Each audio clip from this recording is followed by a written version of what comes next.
नितीन गडकरी हे कायम कान टोचण्याच्या भूमिकेत असतात. नितीन गडकरींची जर गेल्या काही काळातली वक्तव्य भाषणं ऐकली तर त्यांनी कानच टोचण्याचा कार्यक्रम हाती घेतलेला उपक्रम. पण त्यांच्या कान टोचण्याचा काही उपयोग होतोय का हे पाहायला पाहिजे. महाराष्ट्रामध्ये नव्हे तर देशभरामध्ये तो भारतीय जनता पक्ष आहे. तो मूळ भारतीय जनता पक्ष नसून तो डुप्लिकेट सुजलेला फुगलेला भारतीय जनता पक्ष आहे. भारतीय जनता पक्षातले आजचे आमदार 60% आमदार हे बाहेरून आलेले आहेत. 60-65%. भारतीय जनता पक्षातले जे प्रमुख पदाधिकारी आहेत जे स्वतःला नेते म्हणून मिरवतात हे कधी काळी भारतीय जनता पक्षाच्या विरोधात काम करणारे लोक होते. त्यांना भारतीय जनता पक्षाची विचारधारा काय माहिती.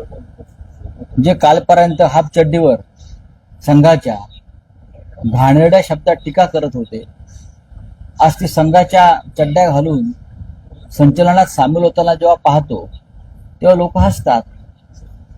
लोकांना गंमत वाटते. लोक त्याचा मजा घेतात. भारतीय जनता पक्षामध्ये आज त्यांच्या स्वतःचे असे 20%च लोक आहेत आणि बाकी सगळे बाहेरून आलेले हौसे नवसे गवसे आहेत. त्याच्यामुळे नितीन गडकरी यांच्यासारख्या जुन्या जाणत्या भारतीय जनता पक्षाच्या नेत्यांची वेदना ही खरी आहे.